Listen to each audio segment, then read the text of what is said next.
दादे दोनों अनिया की रकेट खेलैला। प्रीतु रिकॉर्डिंग स्टूडियो मस्ती विंडोली। सिंगिंग बाय कंचन कसेली। पढ़ल जाए छो जमाना के साइज पर तो झेलैला। पढ़ल जाए छो जमाना के साइज पर तो झेलैला। गे पूजवा दे अपन बोल तो की रकेट खेलैला। गे रनिया दे दोनों बोल तो की रकेट खेलैला। है तो हल्का पूरा न तोरा पर तो झेलैला। है तो हल्का पूरा न तोरा पर तो झेलैला। ये छोड़िया दे अपन बोल तो की रकेट खेलैला। ये रनिया दे दोनों बोल तो की रकेट खेलैला।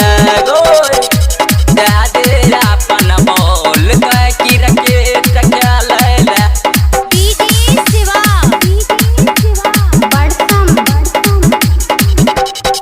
काचे छौ मार तोहर देख में लागे छौ खुआ गे। छौरा सबके चक्कर में पड़ी उड़ा दे तो धुआं के। काचे छौ मार तोहर देख में लागे छिकुआ गे। छौरा सबके चक्कर में पड़ी उड़ा दे तो धुआं के। है भी जब हरान तोरा पर तो बोलैला। है भी जब हरान तोरा पर तो धकेलैला। है भी जब हरान तोरा पर तो बोलैला। गे रनिया दे दोनों बोल तो की रकेट खेलैला। ये सोनिया दे अपन बोल तो की रकेट खेलैला। प्रीतु रिकॉर्डिंग स्टूडियो मस्ती विंडोली। सिंगिंग बाय कंचन कसेली। हाँ कंचन कसैली साथे कहे छो मान ले तोहे बात गे।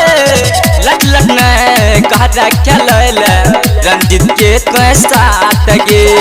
कंचन कसैली साथे कहे छो मान ले तोहे बात गे। लट लट ने कहा खेलैला रंजित के साथ गे। गुड्डू पंकज के माने बतिया पर तो धकेलैला। गुड्डू पंकज के माने बतिया पर तो धकेलैला। चंदन चंचल के माने बतिया पर तो के ठेलैला।